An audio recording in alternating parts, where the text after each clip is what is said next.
दर्शको नमस्कार. हॅलो सह्याद्री आपल्या कार्यक्रमात आपलं मनपूर्वक स्वागत. मित्रो, आजच्या कार्यक्रमाच्या निमित्ताने मला कविवर्य भा. तांबे यांच्या 2 ओळी प्रकर्षानं आठवत आहेत. त्या ओळी अशा आहेत: घनतमी शुक्र बघ राज्य करी, रे खिन्न मना बघ जरा तरी, बघ जरा तरी.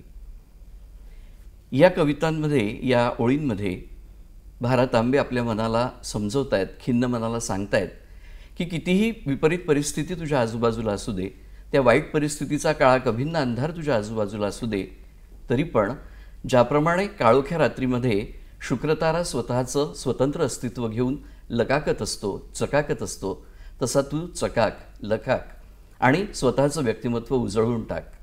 अगदी याच ओळी सार्थ करणारे 2 अतिथी आज आपण आपल्या स्टुडिओमध्ये आमंत्रित केले. खरं तर हे दोघेही जन्मांध आहेत, दिव्यांग आहेत, पण हा सगळा काळाकभिन्न अंधार त्यांच्या जीवनात पसरला असला तरी सामान्य माणसाला लाजवेल इतकी यशाची शिखरं या दोघांनीही पादाक्रांत केली आहेत. या कार्यक्रमाच्या माध्यमातून त्यांचा हा सगळा जो विस्मयकारी प्रवास आहे, प्रेरणादायी प्रवास आहे, तो आपण उलगडणार आहोत. त्यांची ओळख मी आपल्याला प्रारंभी करून देतो. माझ्या बाजूला बसलेले आहेत ते श्रीयुत राजेश आसुदानी. राजेश आसुदानी हे नागपूरच्या रिझर्व्ह बँक ऑफ इंडिया इथे असिस्टंट जनरल मॅनेजर या पदावर कार्यरत आहे आणि त्यांना राष्ट्रपती पुरस्कार प्राप्त झालेला आहे. त्याचप्रमाणे त्यांचे ज्येष्ठ बंधू त्यांच्या बाजूला बसलेले डॉक्टर विनोद आसुदानी. डॉक्टर विनोद आसुदानी हे Ramdev Baba college of engineering इथे मानव्यशास्त्र विभागामध्ये असोसिएट प्रोफेसर म्हणून कार्यरत आहे. डॉक्टर विनोद आसुदानी यांच्या एका साहित्य कृतीला 2023 साली साहित्य अकादमीचं पुरस्कार प्राप्त झालेला आहे. या दोघांच्याही व्यक्तिमत्वामध्ये अनेक गुण आहेत, त्यांच्या व्यक्तिमत्वाचे अनेक पैलू आहेत. तेच पैलू आपण आजच्या या मुलाखतीतून आपण उलगडणार आहोत आणि त्यांचा प्रवास जाणून घेणार आहोत. आणि आजच्या कार्यक्रमाचं म्हणूनच आपण शीर्षक ठेवलेलं आहे अंधाराची प्रकाश किरणं. तेव्हा कार्यक्रमात आपलं दोघांचं पुन्हा एकदा मी आपलं स्वागत करतो. सर नमस्कार. नमस्कार विवेकजी. नमस्कार. नमस्कार. विनोदजी, माझा पहिला प्रश्न असा तुम्हाला आहे की तुमचा हा खरोखरच आजपर्यंतचा जो प्रवास आहे तो खूप अचंबित करणारा आहे, विस्मयकारी आहे. याची पाळंमुळं नक्कीच तुमच्या कुटुंबातूनच रुजलेली असतील. तर तुमच्या कुटुंबाची पार्श्वभूमी आमच्या प्रेक्षकांना आधी सांगा. भारताची जेव्हा फाळणी झाली 1947 मध्ये, तेव्हा सगळ्या हिंदू लोकांना तिथून काढण्यात आला, म्हणजे पाकिस्तानवरून काढण्यात आला. तर आमचे जे वडील होते, आजोबा होते, ते सिंध प्रांतात राहायचे आणि नवाबशाह या जिल्ह्यामध्ये ते राहायचे. आणि 47 नंतर त्यांना भारतात यावं लागलं. आणि माझे वडील तेव्हा लहान होते, 16-17 वर्षाचे. ते भारतात आले आणि नागपूर इथे स्थायिक झाले. आणि नंतर माझे वडील हरदयाल आसुदाणी आणि आई लक्ष्मी आसुदाणी यांना 8 संताने, म्हणजे आम्ही 8 भावंड आहोत. आणि त्या 8 भावंडापैकी 5, 2 बहिणी आणि 3 भाऊ, आम्ही जन्मापासूनच अंध आहोत. तर हा एक मोठा प्रश्न आईवडिलांसमोर होता की अशा प्रकारच्या मुलांना कसं आपण ट्रीट करायचं, कसं त्यांच्यात आत्मविश्वास निर्माण करायचं. मला सांगायचं आहे की आईवडिलांनी आम्हाला अशा प्रकारचं ट्रीटमेंट दिलं. कधीही आम्हाला असा न्यूनगंड वाटला नाही की मला दिसत नाही, की मी दुसऱ्यांपेक्षा कमी आहे. आणि लहानपणापासून मला म्हणजे पतंग उडवण्याचा शौक होता, हा ना, भोवरा फिरवण्याचा शौक होता, हा ना, बायसिकल चालवण्याचा शौक होता. तर वडिलांनी असं कधी म्हटलं नाही की तू कसं करशील हे, तुला पतंग दिसत नाही, हा ना, आकाशात जातो ते दिसत नाही तुला, तरी ते माझ्या हातात द्यायचे, माझ्याबरोबर उभे राहायचे आणि तू पतंग उडव पण तुला छान वाटेल, हा ना. तर तो जो कॉन्फिडन्स, आत्मविश्वास माझ्या मनात निर्माण झाला की मी आय कॅन डू एनिथिंग. आणि मग पुढच्या जीवनात तो आत्मविश्वास नेहमीच माझ्या पाठीशी राहिलेला आहे. जो काही मी करतो म्हणजे वडिलांचे शब्द माझ्या कानात येतात की तू सगळं काही करू शकतो, न्यूनगंड बाळगायचा नाही. खूपच महत्त्वाचा हा कानमंत्र दिला त्यांनी असं आपण म्हणूया तुमच्या पुढच्या जीवनाच्या वाटचालीसाठी. राजेशजी, तुमचं बालपण कुठे आणि कसं गेलं? माझं बालपण तिथेच गेलं. 1976 सालीचा जन्म आहे माझा आणि मी सर्वात लहान आहे. म्हणजे 5 जी जन्मांध भावंड आहेत त्यांच्यात आणि 8पैकी सगळ्यात लहान माझी जुडवा बहीण आहे, तिला दिसतं. तर विनोदजी माझ्यापेक्षा मोठे आहेत 7 वर्षांनी. तर आम्हाला म्हणजे मला लहानपणापासून त्यांचं सानिध्य आणि मार्गदर्शन सगळ्यांचंच लाभलं. आणि जसं आता विनोदजींनी सांगितलं तर आम्ही 8ही भावंड एका जॉईंट फॅमिलीमध्ये इथे नागपूरलाच जरीपटक्याला राहायचो. कच्चं घर होतं, झोपडी होती, परंतु तिथे जो स्नेह आणि हा जो कॉन्फिडन्स आहे, आत्मविश्वास आहे, तो आमचा दिवसेंदिवस वाढत गेला. आणि लहानपणी मला आठवतं की मी जेव्हा शाळेत जायचो, मी सामान्य वयात 6 वर्षाचा असताना गेलो शाळेत. आणि माझ्या शाळेत आधीच घनश्याम आणि विनोद माझी मोठी भावंड होतीच. तर त्यामुळे एक जग निश्चित झालं होतं माझं की आपण काय करू शकतो, काय नाही. जसं आता तुम्ही सांगितलं, त्यांनी सांगितलं पतंग उडवणं, सायकल चालवणं, मी ते केलं नाही. कारण की माझ्यासाठी इट वॉज डिसाइडेड की आपण काय करू शकतो आणि काय नाही करू शकत. पण हो, मला आठवतं सायकलीवर विनोदजी मला एक वेळा नेत होते आणि आम्ही पडलो. आणि तो निशाण आताही आहे माझ्या याच्यावर. म्हणजे ते असं झालं की मला लहानपणी थोडंसं दिसायचं, थोडंसं म्हणजे 20% म्हणा. आणि म्हणजे जसं बहार म्हणजे अंधारात काहीच दिसायचं नाही, आणि बहार जेव्हा आपण पडलो तर त्या उन्हात मला दिसायचं. आणि म्हणजे मी बायसायकल शिकलो, मग ते शौक होतं की बायसायकल बाहेर काढायची. आणि राजेश लहान होता, बस बायसायकलीवर, हा ना, सायकलीवर बस, मला तुला चक्करसाठी घेऊन जातो. आणि सायकलीवरून जरी आम्ही पडलो, पण आयुष्यात मात्र विनोदजींनी मला उचलून धरलं. आणि लहानपणीच्या 1-2 गोष्टी अजून आठवतात मला. आणि त्याच्या आधी राजेशजींनी सांगितलं की आम्ही एक लहानशा झोपडीत राहायचो. बिलकुल. म्हणजे जे कबिलूची झोपडी असते ना, तिथे राहायचो. तर पाऊस आला तर पाऊस एकदम खोलीत.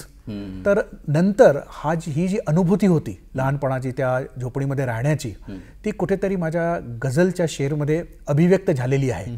तो मी एक शेर ते सांगणार आहे की सारी रात सितारे गिनना कितना मुश्किल है, तन्हा तन्हा रोते रहना कितना मुश्किल है, आंधी तूफान बारिश मेरे घर के मेहमान हैं, आंधी तूफान बारिश मेरे घर के मेहमान हैं, बिन छप्पर के घर में रहना कितना मुश्किल है. तर अशा प्रकारे आम्ही राहायचो, जगायचो. आणि मी पतंग वगैरे उडवलं नाही, पण मी हट्ट केला बकरीसाठी. 3 वर्ष बकरी पाळली. अशा प्रकारचे हट्ट आम्ही केले. आणि शाळेत असताना मला इतरांपेक्षा थोडंसं वेगळं बालपण तुम्ही अनुभवलं म्हणून मला वाटतं प्रत्येक मुलाने मुलीने बकरीसाठी हट्ट करायलाच हवा, आताही करायलाच हवा. का नाही करत मला नाही समजत. तर म्हणजे ह्या प्राण्यांच्या प्रती त्याची राजेशची आपुलकी आणि जो प्रेम आहे, तर आजच्या जगात प्राण्यांना जर आपण असं प्रेम दिलं तर हा पर्यावरणाचा प्रश्न निश्चित सुटेल. बिलकुल. आणि मी तर माझ्या मुलाला, आता सजग माझा मुलगा आहे, त्याला मी प्राणी म्हणूनच हाक मारतो. कारण की मनुष्य काय आहे, सजग प्राणी आहे ना शेवटी. तर त्याचं नाव आहे सजग, तर सजग प्राणी झाला. त्याच्यानंतर मला आठवतं मी 4थीत होतो. सुरुवातीला अभ्यासाची अशी काही गोडी नव्हती मला, म्हणजे हळूहळू लागली. माझा आता तोच प्रश्न. अच्छा, तोच आहे. शिक्षणाची प्रेरणा कशी मिळाली एकंदरीत? तर शैक्षणिक प्रवास कसा सुरू झाला? पहिले मी सांगू की विनोद? नाही, राजेश सांग. मी पहिले जसं सांगितलं, घनश्याम आणि विनोद हे शाळेत होते, माझ्यापेक्षा 4 वर्ष पुढे होते ते. तर त्यांनी मला नॉर्मल वयात शाळेत धाडलं असं म्हणायला पाहिजे, 6 वर्षाचे असताना. नाही तर मग दृष्टीहीनांचं असं असतं की वय थोडं वाढून जाते, जोपर्यंत माहीत पडेल की शाळा आहे तिथे जायला. अंधविद्यालय, नागपूर अंधविद्यालय आहे, तिथे आम्ही गेलो. तर सुरुवातीला मी जसं सांगितलं, माझा काही विशेष असा ओढ नव्हती शिक्षणाकडे. हळूहळू ते होत गेलं. बकरीमध्येच जास्त लक्ष होतं माझं सुरुवातीला, आणि विषय तसे होते, खुर्ची विणकाम वगैरे मला आवडत नव्हते. चौथीत असताना मला 0 भेटलं होतं एका विषयात. घटक चाचणी होते ना जी आपली, तर तेव्हा आम्ही ताई म्हणत होतो मॅडमला तिथे, तर त्यांनी पूर्ण शाळेभर मला माझी बदनामी समजा केली की याची भावंडं एवढी हुशार आहेत आणि याला काही कळत नाही, म्हणून 0 असं भेटलं. आणि 0पासून जो माझा प्रवास सुरू झाला, 5वीत आल्यावर इंग्रजी विषय आला आणि ते विणकाम वगैरे विषय संपले, तर मला अभ्यासात गोडी निर्माण झाली. आणि मग माझ्यापुढे एक आव्हानही उभं राहिलं, कारण आता सांगतील विनोदजी, ते पहिले अंध विद्यार्थी होते घनश्याम आणि विनोद भाऊ, जे गुणवत्ता यादीत झळकले 10वीच्या मग 12वीच्या. तर माझ्यापुढे एक आव्हान उभं राहिलं की आय शुड बेटर देम. आणि 7वीत असताना एक हेही लावली होती, त्यांनी आव्हान दिलं होतं मला की 90% होते त्यांच्या 7वीत, तर त्याच्यापेक्षा पुढे तू जाऊ शकशील. आणि मी एका मार्काने पुढे गेलो. तर अशा प्रकारे हा शिक्षणाचा प्रवास सुरू झाला. विनोदजी, तुमच्या बाबतीत काय घडलं? तसंच होतं की पहिल्या आणि दुसऱ्या इयत्तेत खूप कमी मार्क भेटले. आणि जसं अंध विद्यालयामध्ये वेगळे वेगळे विषय असतात, म्हणजे हे इतिहास, भूगोल, भाषा, गणित असताच, जसं एक संगीत विषय होता. आणि मला तबला देण्यात आला, आणि त्या तबला मला काही जमेना. पूर्ण वर्षभर प्रयत्न केला तरी 10 दिन प्रॉपरली मला ते तबल्यावर वाजवता येस ना. तर सरांनी मग 50 पैकी 8 मार्क दिले. आता बाकी सगळ्या विषयांत मी पास होतो. आता कसं करायचं? मग एक टर्म असते मराठीमध्ये, वर पास म्हणून, promoted to the next class. तर म्हणजे दुसऱ्या येतेत मी वर पास झालो, कारण तबल्यात मला 8 मार्क भेटले. आणि मग माझ्या दुसरीत मी वर पास झालो, म्हणजे खानदानीश आहे. म्हणजे कसं आहे ते आहे. आणि माझे मोठे भाऊ आहेत डॉक्टर घनश्याम असुदाणी, आता ते इंग्रजीचे प्रोफेसर आहेत, तेही अंध आहेत. ते माझ्यापेक्षा 2 वर्षांनी मोठे. आणि मी कसं त्यांच्या फॉलोअर होतो. घनश्यामने काही सांगितलं तर विचार करायचा नाही ते बरोबर आहे की नाही, घनश्यामने सांगितलं म्हणजे आपल्याला करायचं आहे. आणि घनश्यामला थोडंसं म्हणजे ज्याला म्हणतात ना लहानपणाची बदमाशी, शाळेत जायचं नाही आहे, आपल्याला इकडे हिंडायचं आहे, तिकडे हिंडायचं आहे, वडिलांबरोबर दुकानात जायचं आहे. आणि घनश्याम शाळेत गेले नाही, पण मी जाणार नाही. आणि वडिलांना मी सांगायचो, तुम्ही घनश्यामला जे काही असेल ते सांगा, तो जर जात असेल शाळेत तर मी जाणार आहे, तर मला काहीच म्हणायचं नाही. तर ते असंच झालं की दुसऱ्या येतेत आम्ही कधी शाळेत जायचो, कधी नाही जायचो. आणि एका वेळेस काय झालं की त्यांना मला समजून बुजून मला एकट्याला शाळेत पाठवलं. आणि as the bad luck would have it, मला तिथे उलट्या झाल्या, लूज मोशन झाले, आणि मी आजारी पडलो. आणि असं आजारी पडलो की हॉस्पिटलाइज करावं लागलं. आणि डॉक्टरांनी नकार दिला की आता काही होऊ शकत नाही. पण आमच्या आईला खूप आपल्या गुरुवरती, ती निरंकारी म्हणजे पंथाला मानतात, गुरुवरती अगदी श्रद्धा होती. ते म्हणजे डॉक्टर काही म्हणू द्या, मला त्या चरणामृत गुरुजींच्या यांच्या मुखात माझ्या मुलाला टाकायचं आहे. आणि 3 दिवसानंतर मी डोळे उघडले, मला म्हणजे शुद्धी आली आणि हळूहळू मी ठीक झालो. पण याच्यानंतर आईवडिलांनी कधी मला एकट्याला शाळेत पाठवलेला नाही. आणि घनश्यामजीने 2 वर्ष शाळा सोडली आणि मीही सोडली. 2 वर्ष आपण मागे झालो.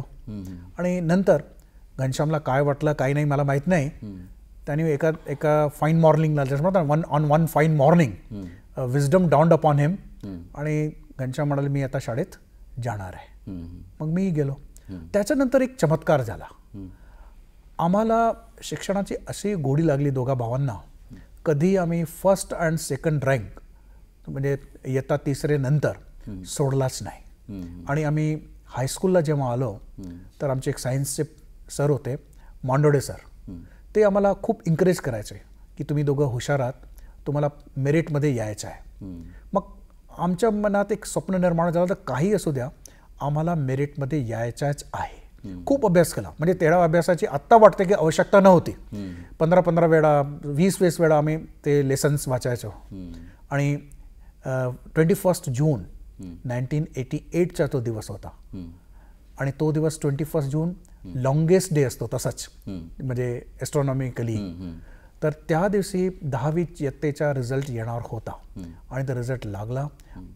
मी 17वा मेरिट पूर्ण विदर्भात, आणि घनश्याम 16वा मेरिट. मला 628 मार्क्स, घनश्यामला 629 आउट ऑफ 700. आणि हा भारतातील पहिला असं उदाहरण होतं जेव्हा अंध विद्यार्थी ओपन मेरिट लिस्टमध्ये आलेले होते. त्याच्यानंतर खूप आमचे सत्कार झाले, पुष्कळ मग संस्थांनी आमचे सत्कार केले. म्हणजे ओव्हरनाईट आम्ही हिरोज बनलो होतो त्यावेळेस.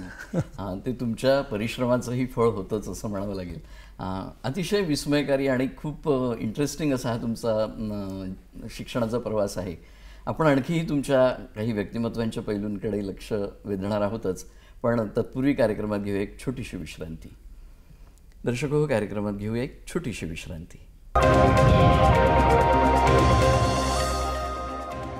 विश्रांतीनंतर कार्यक्रमात आपल्या सगळ्यांचं पुन्हा एकदा मनपूर्वक स्वागत. विनोदजी, तुम्ही तुमचा शैक्षणिक प्रवास सांगत होता. खरं तर तुम्ही जन्मांध दोघेही, पण ही जी शिक्षणाची तुम्ही परंपरा कायम ठेवली आणि हा जो प्रवास तुमचा केला सुरू, हा तुम्ही एका विशिष्ट मुक्कामापर्यंत तुम्ही पोचलात, यशाचं एक परिमाण तुम्ही गाठलं असं मी म्हणेन.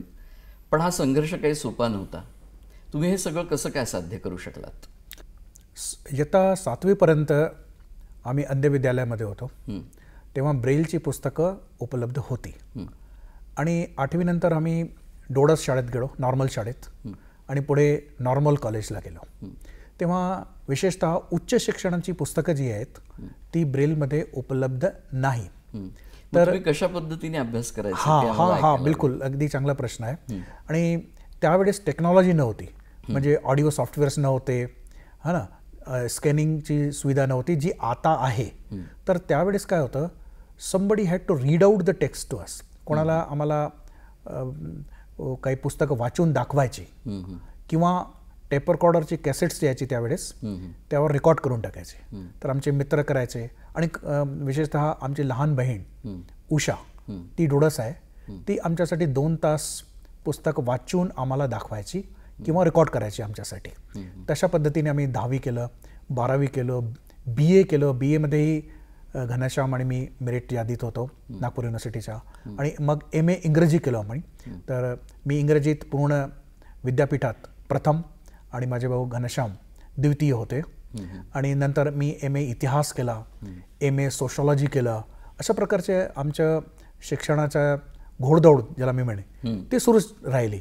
आणि नंतर शिक्षणाची अशी मला गोडी लागली, तर आधी घनश्याम थोरल्या भावाबरोबर मी शिकायचो. नंतर राजेश आणि मी खूप विषयात आमचे विचार म्हणजे सिमिलर आहेत. तर आम्हाला वाटलं की आम्ही सायकोलॉजीमध्ये सुद्धा काहीतरी करायचं आहे. तर मग अण्णामलाई युनिव्हर्सिटी तमिळनाडूमधून राजेश आणि मी, आम्ही दोघा भावांनी MSc अप्लाइड सायकोलॉजी केली. आणि तसं म्हटलं तर भारताचे पहिले आम्ही दृष्टीहीन सायकोलॉजिस्ट सुद्धा म्हणलो. राजेशजी, तुम्ही कशा पद्धतीने अभ्यास केला आणि कशी काय ह्या सगळ्या अंधत्वावर मात करून हे सगळे यश संपादन केलं? जसं मी सांगितलं की घनश्याम भाऊ आणि विनोद भाऊ यांचं मार्गदर्शन आणि एक चॅलेंज, दोन्ही गोष्टी होत्या. 7वीपासून मी म्हणजे एका मार्काने 90% पुढे गेलो. नंतर मी सुद्धा डोडस शाळेत गेलो. आणि 10वीत माझ्यासमोर चॅलेंज असा होता की 17वे आणि 16वे मेरिट तर हे आलेच होते, भारतातले पहिले. पण मला त्याच्यापेक्षा या रेकॉर्डला पुढे घेऊन जायचं होतं. आय हॅड टू बेटर दिस. तर मी पूर्ण विदर्भात द्वितीय, सेकंड मेरिट आलेलो होतो 1992ला. नंतर 1994ला पूर्ण महाराष्ट्रात मी कला संकायात 12वीमध्ये प्रथम आलो. त्याच्यानंतर LLB केलं आणि 1999ला नागपूर विद्यापीठाची 13 सुवर्णपदकं मला प्राप्त झाली LLBमध्ये. आणि मग MA इंग्लिश 2001 साली, तिथेही 6 गोल्ड मेडल्स मला प्राप्त झाली. म्हणजे एकूण 19 सुवर्णपदकं विद्यापीठाची मला प्राप्त झाली. आणि आम्हा तिघा भावंडांना मिळून तशी 32 सुवर्णपदके विद्यापीठाची आहेत. आणि माझाही मेथड ऑफ स्टडी तोच होता, कारण की ब्रेलची पुस्तकं उपलब्ध नाही आहेत. म्हणून कोणीतरी वाचून दाखवायचं, आम्ही ते ऐकायचं, नाही ते रेकॉर्ड करून घ्यायचं, जेणेकरून आम्ही पुन्हा ते ऐकू शकू. तेव्हा कम्प्युटर्स नव्हते, मोबाईल सुद्धा नव्हते. तर माझी जुडवा जी बहीण आहे लता, हिने माझ्यासाठी वाचन पुष्कळ केलं. आणि जे कॅसेट्स ऑलरेडी बनलेले होते उषाताईच्या स्वरात, ते सुद्धा माझ्या कामी पडले, कारण की यांच्यासाठी ऑलरेडी ती रेकॉर्डिंग होती. तर मी जेव्हा MA इंग्लिश केलं तेव्हा काही पुस्तकात मला त्याच्यातली ती भेटली. तर अशा प्रकारे आणि मित्रमैत्रिणींनी ते तर केलंच केलं. तर अशा प्रकारे ही अभ्यासाची वाटचाल. पुन्हा मग पुढे जाऊन मी MSc अप्लाइड सायकोलॉजी असं आता त्यांनी सांगितलं, आम्ही दोघांनी ते सोबत केलं. तर अशा प्रकारे मी सुद्धा सायकोलॉजीमध्ये आणि LLM पुन्हा झालं माझं आणि CIIB बँकिंगमध्ये, इंग्रजीमध्ये MA, हे सगळं होत गेलं. आणि आताही शिक्षणाची आवड मला कायमच आहे. आणि काही ना काही जसं विनोदजीने सांगितलं, मी पुष्कळ विषयांमध्ये आम्ही बोलत असतो, चर्चा करत असतो आणि अशा प्रकारे हा प्रवास चालूच आहे.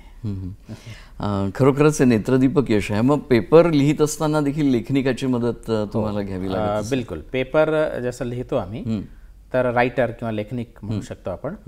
तर 8वी पासून किंवा 7वी पर्यंत तर आम्ही अंध विद्यालयात होतो. तर 8वी पासून डोळस शाळेत गेल्यावर प्रत्येक वर्षी आणि प्रत्येक परीक्षेला लेखनिक आमच्यासोबत आम्ही घेऊन जायचो. लेखनिका त्या बसत आम्ही वर्ड बाय वर्ड डिक्टेशन, कारण लोकांना हे कळत नाही की कशा प्रकारे पेपर लिहिले जातात. ते समजतात की ते रायटर्स लिहितात. रायटर्स टेक डिक्टेशन, ते प्रश्न वाचून दाखवतात. आम्ही शब्दशः एक एक शब्द त्यांना सांगतो आणि ते लिहितात. तर पुष्कळ आमच्या मैत्रिणीच म्हणेल मी, कारण की all over writers have been girls almost. तर त्यांनी आमची मदत केली अशा प्रकारे. आणि तो ज्युनियर असायला पाहिजे रायटर, आमच्यापेक्षा कमीत कमी 1 वर्ष तरी ज्युनियर असायला पाहिजे. तर त्याप्रमाणे पुष्कळ मैत्रिणींनी आमची मदत केली. आणि तो काळ असं मी म्हणू इच्छितो की आजच्यापेक्षा थोडासा वेगळा होता.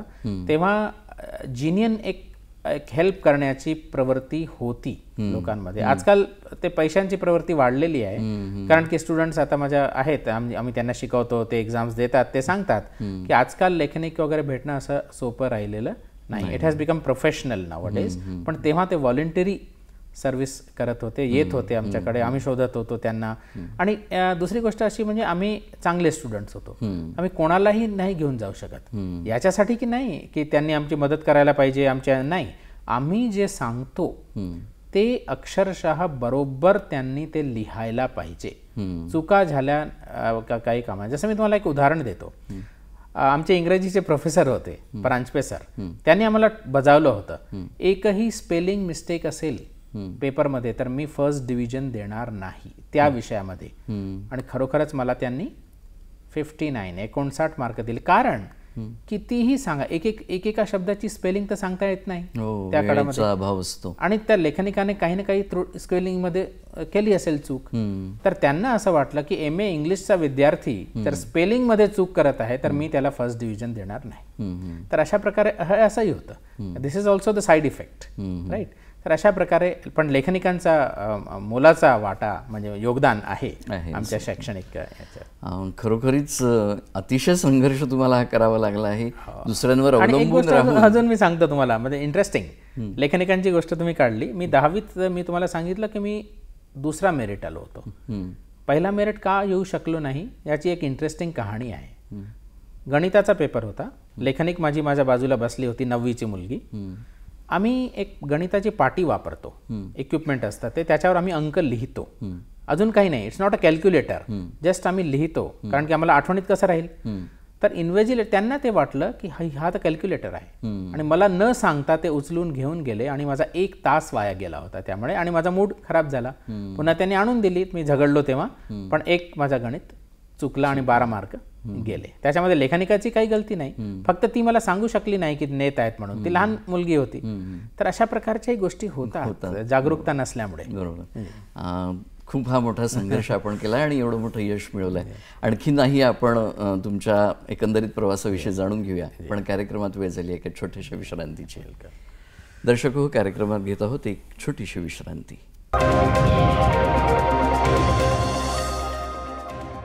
हॅलो सह्याद्री या कार्यक्रमात विश्रांतीनंतर आपलं पुन्हा एकदा मनपूर्वक स्वागत. दर्शक हो, आज आपण अंधाराची प्रकाशकिरणं या शीर्षकांतर्गत डॉक्टर विनोद आसुदानी आणि राजेश आसुदानी यांच्याशी बातचीत करत आहोत. आपल्या दोघांचं पुन्हा एकदा विश्रांतीनंतर स्वागत. शिक्षणाचा हा प्रवास तुम्ही मोठ्या संघर्षाने पूर्ण केला, त्यात नेत्रदीपक असे यश देखील मिळवलं. 32 सुवर्णपदकं आज तुमच्या खात्यामध्ये दोघांच्याही आहेत. आता मला असं सांगा की तुम्ही विनोदजी तुम्ही प्राध्यापक म्हणून आज इंजिनिअरिंग कॉलेजमध्ये मानवीय शास्त्र विभागात कार्यरत आहात, तर ही नोकरी मिळवण्यासाठी देखील तुम्हाला संघर्ष करावा लागला का? बिलकुल. जसं मी सांगितलं की मी गोल्ड मेडलिस्ट होतो. हो. आणि त्याच्यानंतर वेगवेगळ्या महाविद्यालयात साक्षात्कार आमचे सुरू झाले. तर आम्हाला एक अगदी वेगळाच या समाजाचा अनुभव आला. विद्यापीठाने आम्हाला गोल्ड मेडल दिलं तोपर्यंत ठीक आहे, आणि जे प्राध्यापक वगैरे साक्षात्कारात बसायचे ते आमची म्हणजे प्रशंसासुद्धा करायचे की तू हुशार आहे, है ना, सगळं आहे.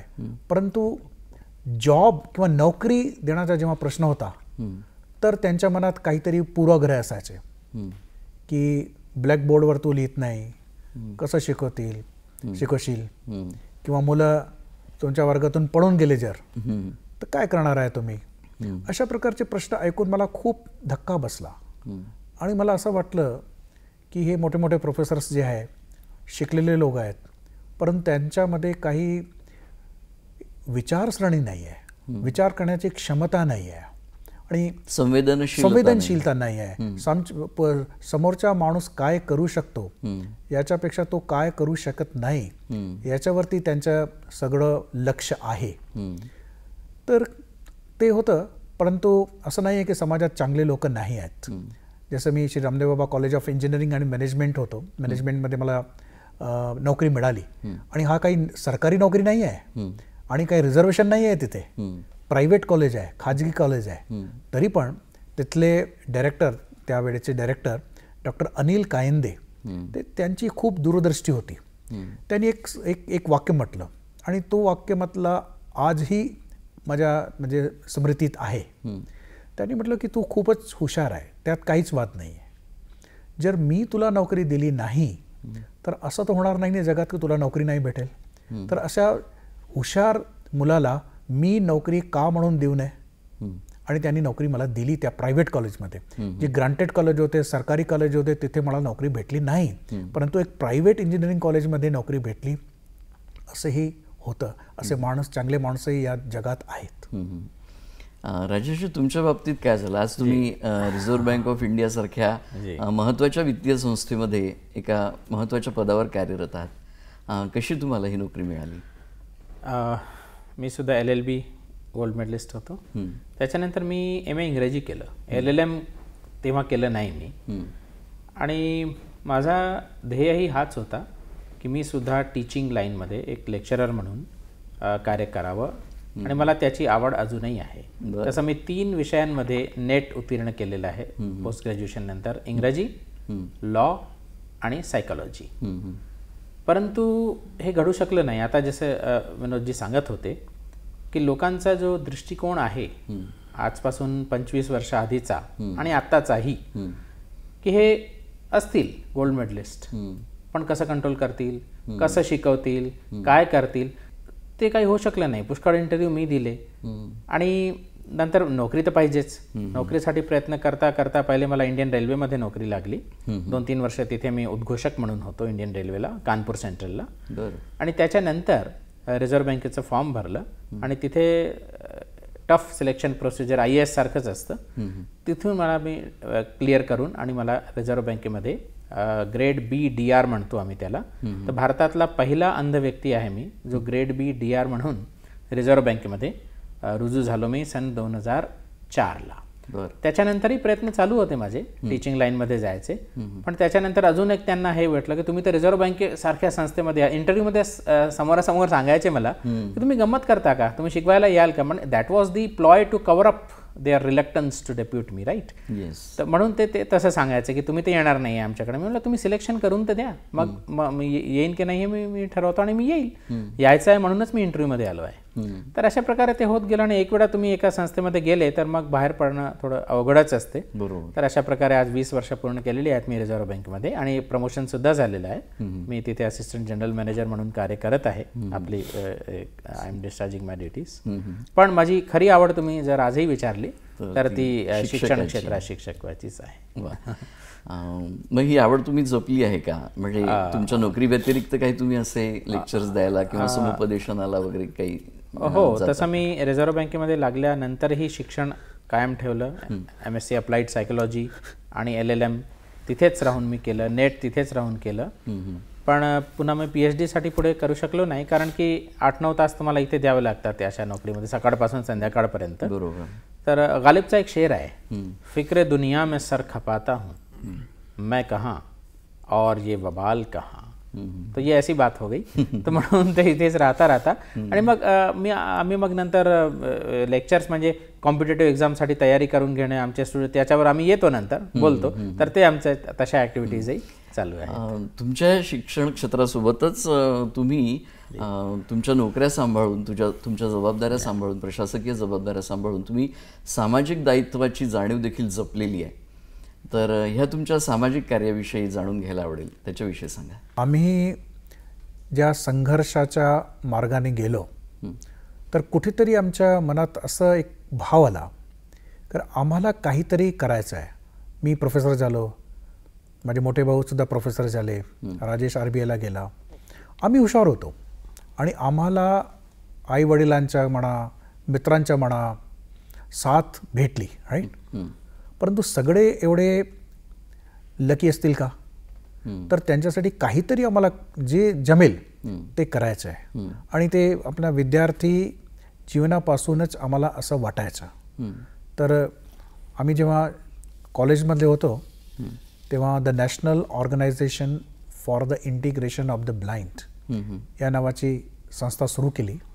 आजही मी त्याचा अध्यक्ष आहे आणि लहान मोठे कार्य आम्ही दृष्टिज्ञांसाठी करीत असतो. आमचं ध्येय काय आहे? To bring them into the mainstream of the society. हे काही वेगळे म्हणजे ग्रहाचे प्राणी नाही आहेत, या समाजाचाच ते एक सदस्य आहेत. त्यांनाही अपॉर्च्युनिटीज पाहिजे, त्यांनाही नोकरी पाहिजे, त्यांच्याही संवेदना आहेत, त्यांचेही काही म्हणजे सपने आहेत.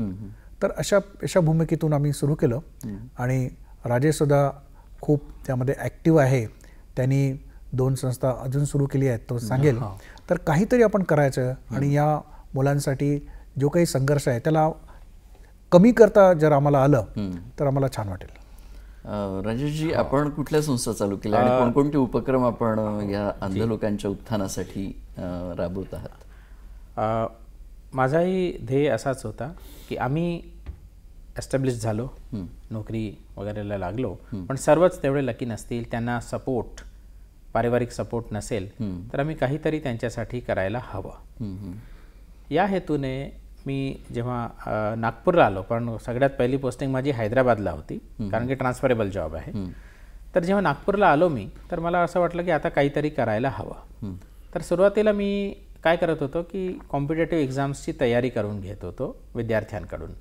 नागपूरमध्ये जे अंध विद्यार्थी आहेत, 2010 साली सुरू केलं मी, पण ते इन्फॉर्मली, कधी कोणाच्या घरी, कधी कुठे.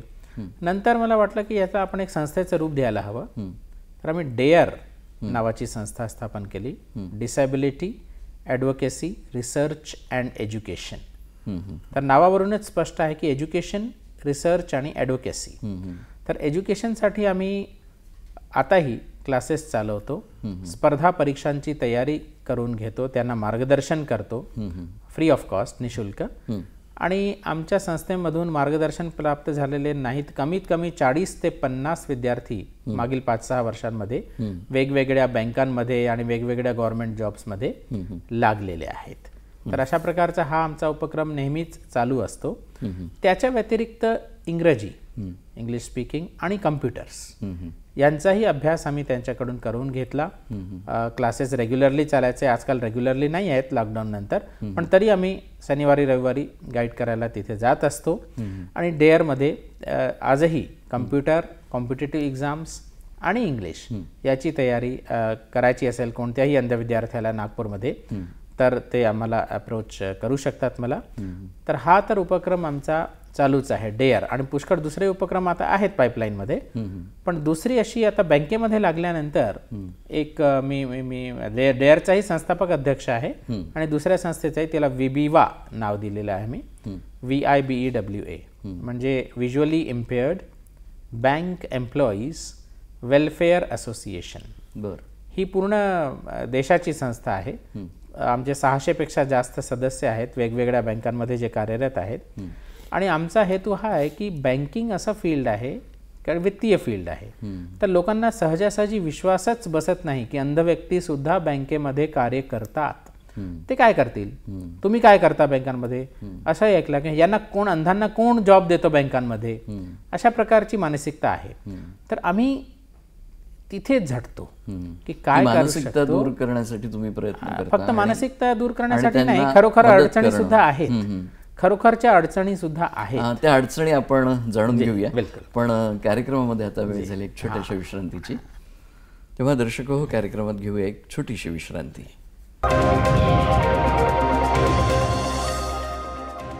हॅलो सह्याद्री या कार्यक्रमात विश्रांतीनंतर आपल्या सगळ्यांचं पुन्हा एकदा मनपूर्वक स्वागत.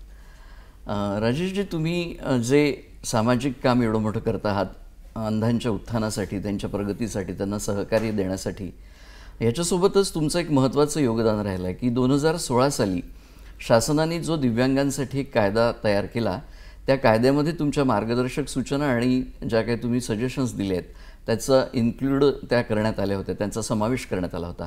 तर हे सगळं कसं काय झालं? आता जेव्हा नवीन कायदा बनत होता तेव्हा कन्सल्टेशन्स होत होते. मी प्रत्येक कन्सल्टेशनला जात होतो, कारण मी सांगितलं मी LLM आहे आणि डिसेबिलिटी लॉजवरच माझं रिसर्च होतं, डिझर्टेशन होतं. तर विज्ञान भवनला 2011ला शेवटची बैठक झाली लीगल फ्रॅटर्निटीची. तिथेही मी गेलो होतो आणि तिथे मी त्यांना सूचना केल्या, बाकी लोकांनीही केल्या, आणि काही सूचना माझ्या सामील झालेल्या आहेत, त्याबद्दल मला चांगलं वाटतं, आणि काही नाही झालेल्या आहेत. तर मेन अशी माझी सूचना होती की युनिक डिसेबिलिटी ID जो आता बनत आहे, तर तो डिसेबिलिटी सर्टिफिकेट जो ऑलरेडी बनलेला आहे तोच युनिक डिसेबिलिटी ID मानण्यात यावा, आणि प्रत्येक ठिकाणी नवनवीन पुन्हा पास बनवा, पुन्हा कार्ड बनवा, पुन्हा हे करा, पुन्हा ते करा, त्याच्यापेक्षा त्याला एक वैधानिक मान्यता देण्यात यावी. डिसेबिलिटी सर्टिफिकेटला एक संविधानिक मान्यता देण्यात यावी. आता तो पूर्णच्या पूर्ण तर नाही आहे माझा जो सुझाव आहे, पण काही ना काहीतरी तर होतच आहे, UDID बनत आहे. तर अशा प्रकारच्या अजूनही काही सूचना होत्या रिझर्वेशन बद्दल, बाकीबद्दल, तर त्यामध्ये आम्ही झटत आहोत. काही होत आहे, काही नाही होत आहे, तर चालू आहे ते काम. पण तेही तुमचं योगदान खूप महत्त्वाचं राहिलं आहे असं आपल्याला म्हणावं लागेल. राष्ट्रपती पुरस्कार मला जो भेटला तो रोल मॉडेल म्हणून भेटला होता, डिसेबल्ड म्हणून. त्याच्या संबंधी सांगा ना. 2020चा पुरस्कार आहे, 2021ला भेटला. तर त्याच्यामध्ये शिक्षण, कायद्याविषयीचं काम, साहित्य सगळं काही आलेलं आहे. ते रोल मॉडेल म्हणून त्यांनी मला, रामनाथ कोविंदजी जेव्हा राष्ट्रपती होते ते तिथे बोलवून, विज्ञान भवनमध्येच तो प्रोग्राम होता, आणि तिथे 3 डिसेंबर 2021ला ते सन्मानित करण्यात आलेलं होतं. ही खरंच अभिमानाची आणि गौरवाची गोष्ट आमच्या सगळ्यांसाठी आहे, आपल्या सगळ्यांसाठी आहे. विनोदजी, तुम्ही तुमचा सगळा व्यवसाय सांभाळत असताना आणखी कोणते छंद तुम्ही जोपासले आहेत तुमच्या आवडीचे? मला साहित्याचा छंद आहे, लिहिण्याचा छंद आहे.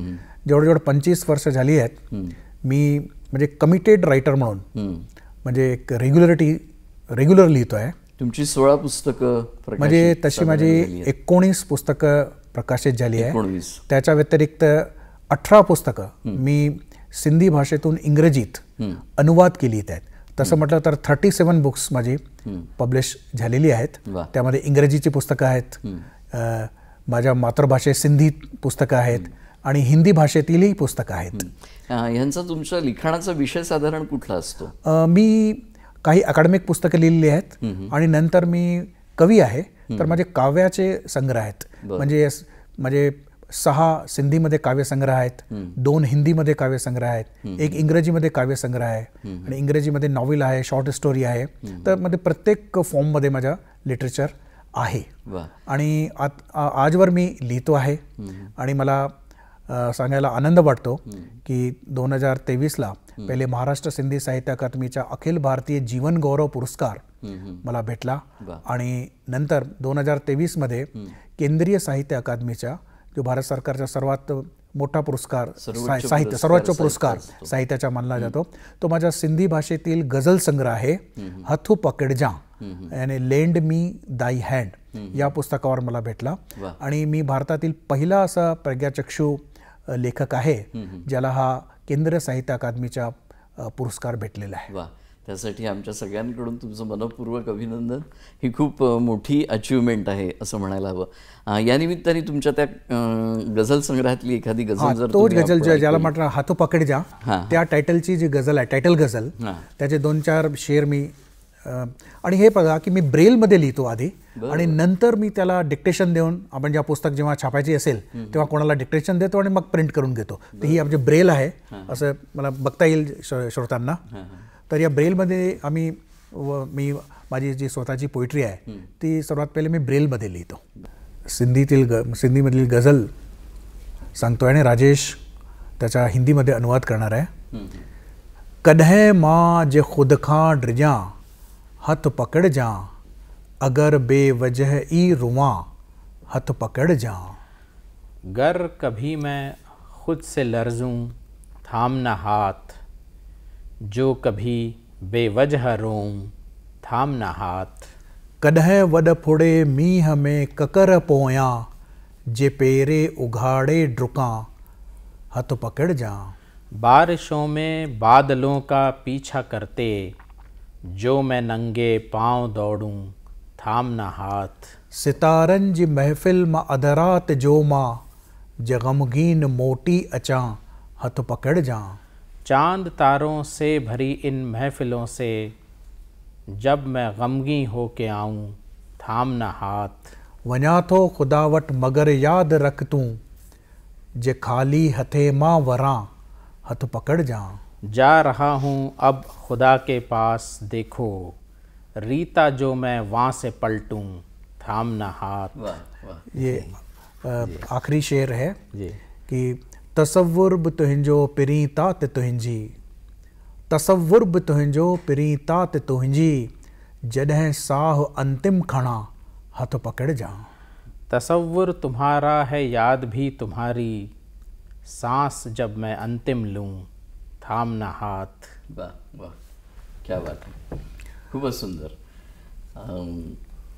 ह्याच नोटवर आपण विश्रांती घेऊया आणि पुन्हा तुमच्या नवीन पैलूकडे आपण वळूया. दर्शको, कार्यक्रमात घेऊया एक छोटीशी विश्रांती.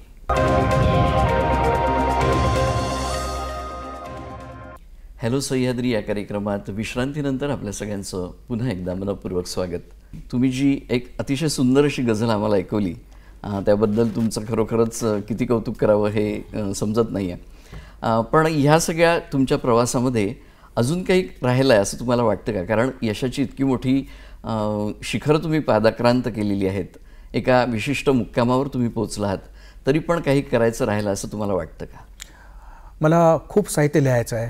वेगवेगळ्या विधांमधून ते लिहायचं, वेगवेगळ्या फॉर्म्समधून मला साहित्य लिहायचं आहे. आणि जे दृष्टिहीन आहेत त्यांच्यासाठी एक साहित्य मंच मी तयार केलेला आहे. विवा, व्हिज्युअली इम्पायर्ड रायटर्स असोसिएशन, यांच्या माध्यमातून त्या व्हिज्युअली चॅलेंज जे लेखक आहेत त्यांच्या प्रतिभेला आम्ही एक वाव देणार आहे, त्यांना एक व्यासपीठ उपलब्ध करून देणार आहे, त्यांना म्हणजे एक चान्स देणार आहे, त्यांनाही साहित्य क्षेत्रात पुढे यायला. राजेश, तुम्हाला काय वाटतं? साहित्य ते लिहायचंच आहे पुष्कळचं. 4 पुस्तकं आहेत माझी अजून आणि पुष्कळ अजून लिहायचंच आहे. म्हणजे लेखनाच्या क्षेत्रात, त्याच्या व्यतिरिक्त मनोविज्ञान हा माझा आवडता विषय आहे. त्याच्यात काही नवनवीन शोधसुद्धा लावता येतील आणि नाहीतरी काउन्सिलिंग ही पुष्कळ मोठी अनमेट नीड आहे विकलांगांसाठी आणि बाकीच्यांसाठी. तर त्यामध्येही ॲज अ काउन्सिलर म्हणून, ॲज अ सायकोथेरपिस्ट म्हणून काही करायचं आहे. बरोबर. त्यानंतर सरकार असेल, हा समाज असेल, प्रशासन असेल, यांच्याकडून दिव्यांग म्हणून तुमच्या काही अपेक्षा आहेत का? त्या अपेक्षा तुम्ही व्यक्त कराव्या. अपेक्षा बिलकुल साधारण आहे. समाजाकडून अशी अपेक्षा आहे तर समाजाला संवेदनशील व्हायला हवा आणि दिव्यांगांना त्यांनी स्वीकार करायचा, दिव्यांगांमध्ये जे योग्यता आहे त्याला स्वीकार करायची. आणि सरकारमधून एकच अपेक्षा आहे, तर कॉन्स्टिट्यूशनल बॉडीज आहे किंवा पॉलिटिकल बॉडीज आहे, पंचायतपासून ते संसदेपर्यंत दिव्यांगाचे प्रतिनिधी प्रत्येक बॉडीवर असणे आवश्यक आहे. कारण हा लोकतंत्र आहे, डेमोक्रेसी आहे. डेमोक्रेसीमध्ये दिव्यांगाचं जर पार्टिसिपेशन नसेल तर मग कसली डेमोक्रेसी आमच्यासाठी? हा एक मोठा प्रश्न आहे. We want a space for the differently able people in the entire system. Rajeshji, आपण काय सांगाल? समाजाकडून माझी अपेक्षा ही आहे की दिव्यांगता, विकलांगता कोणालाही येऊ शकते. म्हणून कोणीही अंध आपण काहीही होऊ शकतो. म्हणून कोणीही असा विचार करून पाहायला पाहिजे आणि त्याप्रमाणे वागायला पाहिजे. दिव्यांगांसोबत दिसत नाही, काही ऐकू नाही, त्या काय कोणी तुम्ही होऊ शकता, कोणी होऊ शकतं, बसल्या बसल्याही होऊ शकतो. तर अशा प्रकारची संवेदनशीलता बाळगायला पाहिजे. या अपेक्षा तुमच्या पूर्ण होत अशी शुभेच्छा या ठिकाणी व्यक्त करतो. खरं तर तुमच्या कामाचा, तुमच्या यशाचा आवाका इतका मोठा आहे की अनेकांनी, अगदी अंधच नाही तर सामान्य लोकांनी देखील तुमच्यापासून प्रेरणा घ्यायला पाहिजे. अशा लोकांसाठी किंवा विशेषतः अंध आणि दिव्यांगांसाठी तुम्ही काय संदेश द्याल? विनोदजी, आपण काय सांगाल? स्वतःच्या क्षमता स्वीकार करा, त्याचप्रमाणे स्वतःची मर्यादा सुद्धा. मी काय करू शकतो आणि काय करू शकत नाही याची क्लिअरिटी असू द्या. तुम्ही जे काय करू शकाल, अंध असाल पण पुष्कळ गोष्टी आम्ही करू शकतो, काही गोष्टी करू शकत नाही, त्यालाही आपल्याला स्वीकारलं पाहिजे ॲज इट इज. म्हणजे we have to be realistic. आणि तुम्ही थांबू नका. कोणी काही म्हटलं ना तरी आत्मविश्वास म्हणजे खचता कामा नये असं मला वाटतं. आणि सहयोग पाहिजे परिवाराचा, समाजाचा. जसं परिवाराचा सहयोग भेटला मला, आईवडिलांच्या, आता माझी पत्नी आरती आहे, मुलं आस्था आणि विनय आहे, तो सहयोग जर मिळाला ना दिव्यांगाला, परिवाराचा आणि समाजाचा, तर पुष्कळ काही करू शकतो. मीही तेच म्हणू इच्छितो, इंटरडिपेंडन्स इज द की. जसं परिवाराचा सहयोग मिळाला, आता आम्हाला मिळाला, आता माझी पत्नी नंदा, अकल्पिता आणि सजग हे माझे मुली आणि मुलगा, त्यांचा सहयोग, सर्वांचा सहयोग, एकमेका सहाय्य करू. अवघे धरू सुपंथ ज्याला म्हणतात रामदास स्वामी. आणि मी एक शेअर मध्ये म्हणतो, इंटरडिपेंडेंस मीन्स किसी के हाथ का मुझको सहारा मिल गया वरना कहाँ मैं और कहाँ ये रास्ते पेचीदा पेचीदा. खरी गोष्ट आहे. म्हणजे आत्मविश्वासपूर्ण जगणं आणि आपल्या मर्यादांनाही स्वीकारणं आणि त्याच्यातून आपल्या यशाची वाटचाल करणं, हा एक संदेश तुमच्या या दोघांच्या बोलण्यातनं आपण अंध लोकांना, दिव्यांगांना आणि सामान्य लोकांना देखील देऊ शकतो. आज आपण दोघंही या ठिकाणी आलात.